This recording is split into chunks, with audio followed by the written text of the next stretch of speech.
এই যে ভাই, আমি আপনাকেই বলতেছি, আপনি ফেসবুকে কাজ করতেছেন, আপনি ফেসবুকে কাজ করেন, ফেসবুকে নিয়মিত ভিডিও ছাড়েন এবং নিয়মিত ফেসবুককে সময় দেন, নিয়মিত ভিডিও আপলোড দেন। সফলতা এমন করে 2-4টা বা 5টা 8টা 10টা ভিডিও করলে আপনার সফলতা আসবে না। আপনি যদি ফেসবুকে সময় না দিতে পারেন, তাহলে আপনার সফলতা আসবে কোথা থেকে? আপনি ফেসবুককে সময় দেন, যদি আপনার ভাগ্যে থাকে অবশ্যই আপনার সফলতা আসবে।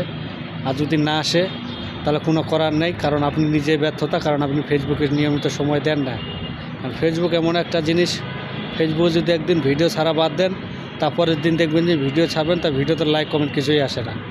কারণ ফেসবুক হলো নিয়ম হলো প্রতিদিন ভিডিও ছাড়ানোর দরকার। কারণ ফেসবুক যখন আপনার ভিডিওগুলো ফেসবুকে আপনি আপলোড দেন, তখন কিন্তু ফেসবুক কোম্পানিতে আপনার ভিডিওগুলো দেখে আপনার ভিডিওগুলো যদি ভালো লাগে, যদি ভিডিওর কোয়ালিটি ভালো হয়, তা আপনার ভিডিও অবশ্যই ফেসবুক কোম্পানি আপনার ভিডিও ভাইরাল করবে। তাই ফেসবুকে অত কথা না বাড়িয়ে আপনি ফেসবুকে নিয়মিত ভিডিও ছাড়েন, ফেসবুককে সময় দেন, সফলতা আসবে।